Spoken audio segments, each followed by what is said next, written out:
বন্ধুরা, এই দেখো সকাল সকাল এখন ঋতুরানী নিয়ে বসেছে, এখন ড্রয়িং করতে বসেছে, মানে ওয়াল পেন্টিং করতে বসেছে।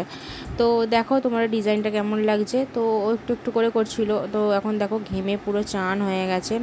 এত গরম আজকে আমাদের এখানে, কি বলবো, মানে পাখা ছাড়া থাকাই যাচ্ছে না। তো পাখাও তো দূরের কথা, পাখাতেও থাকা যাচ্ছে না। যাই হোক, আর এখানে দেখো ওসব রং নিয়ে বসছে, রং তুলি। আর এই বোতলটাকেও ডিজাইন করবে, তো বোতলটাও সাদা রং করে নিয়েছে।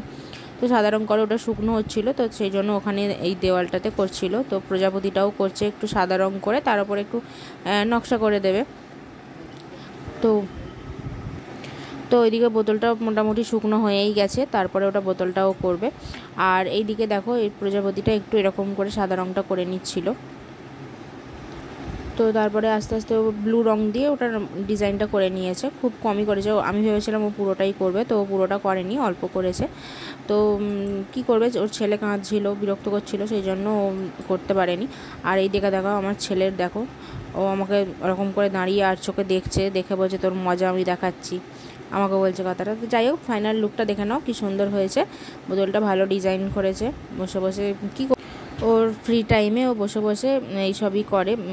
হাতের কাজটাও ভালো একটা, ও এমনি ডিজাইনটা একটু ভালোই করতে পারে, আর সাজাতেও খুব ভালো পারে সবাইকে। তো সেই জন্য বসে বসে ও এটা করেছে। তো যাই হোক, একটা ভালো কাজই করেছে, খুব সুন্দর দেখতে লাগছে। এর ওপর মানে এর ভেতরে কিছু গাছ ফাছ বসাক বা যাই করুক, দেখতে ভালো লাগবে।